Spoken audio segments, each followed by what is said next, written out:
Shalom, bien-aimés. Je voudrais vous poser une question.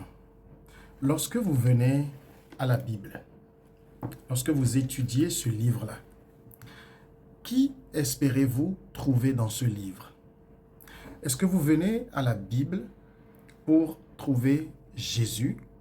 Ou bien dans la Bible, vous cherchez à trouver les prophètes, à trouver Moïse, à trouver Ésaïe, à trouver Élie, à trouver comment ces gens ont agi pour reproduire ces choses aujourd'hui? Parce que comme je l'ai dit lors de ma dernière sortie, la Bible est entièrement la révélation de Jésus-Christ et de nulle autre personne. La Bible ne révèle pas Matthieu, la Bible ne révèle pas Moïse, la Bible ne révèle pas Jean, la Bible ne révèle pas Ésaïe, la Bible ne révèle pas Élie, la Bible révèle Christ. Alors chaque fois que vous venez à la Bible et vous faites une étude, vous aujourd'hui en tant que croyant, est-ce que vous aboutissez à Christ? Comment votre étude révèle-t-elle Christ? Ou vous faites juste une étude pour révéler des choses qu'on ne voit pas en Christ? Parce que la Bible dit de Christ qu'il est l'image visible du Dieu invisible. Donc la seule personne qui vaille la peine que l'on parle de lui, c'est Christ et nulle autre personne.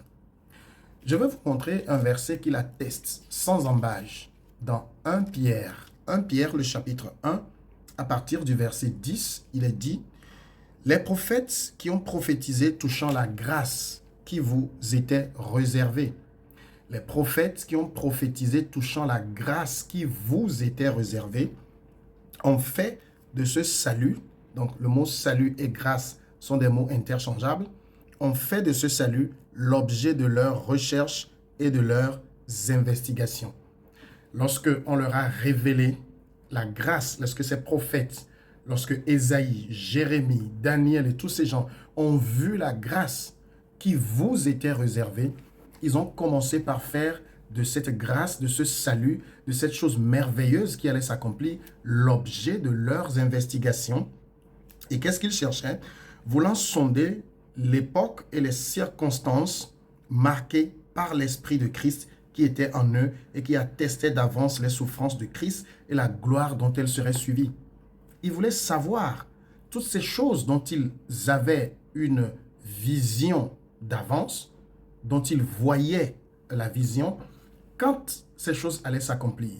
Quelles seraient les circonstances, les époques dont ces choses merveilleuses sur la grâce de Dieu, comment le péché allait être ôté totalement, comment Dieu n'allait plus interagir avec les gens sur la base de ce qu'ils font ou ne font pas, comment ces choses, quand est-ce que ces choses allaient arriver. Et ils ont commencé par questionner cela.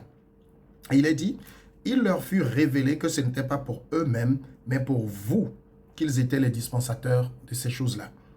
Donc, ces choses qu'on leur révélait ne concernaient pas eux-mêmes, mais ça concernait les gens d'un temps futur, c'est-à-dire les gens depuis l'époque où Jésus est venu jusqu'à aujourd'hui. Donc, eux, ils sont les dispensateurs de ces choses-là, des choses que vous ont annoncées maintenant, ceux qui vous ont prêché l'évangile par le Saint-Esprit envoyé du ciel et dans lesquels les anges désirent plonger leur regard.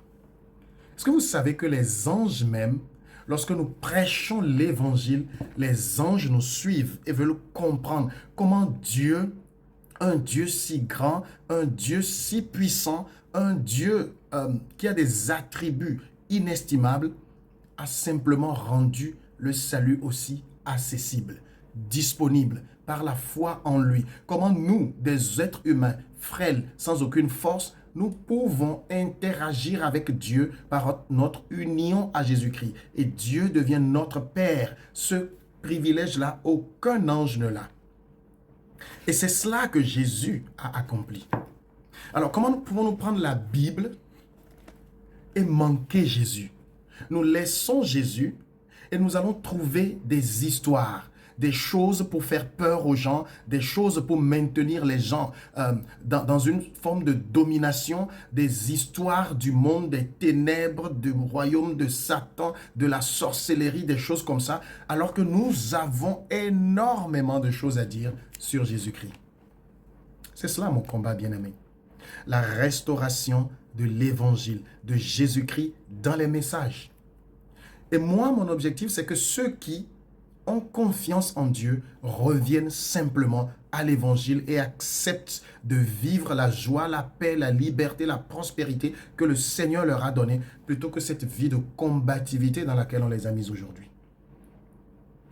À qui aboutissez-vous lorsque vous prenez la Bible? À Moïse? À Jérémie? À Élie?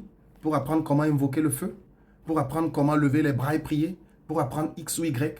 Si vous êtes encore à ce niveau-là, vous êtes très loin de l'évangile.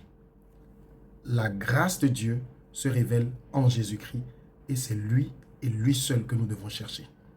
Que le Seigneur bénisse les vrais disciples de Christ et ceux qui veulent changer leur pensée pour revenir à la simplicité de l'évangile. Amen.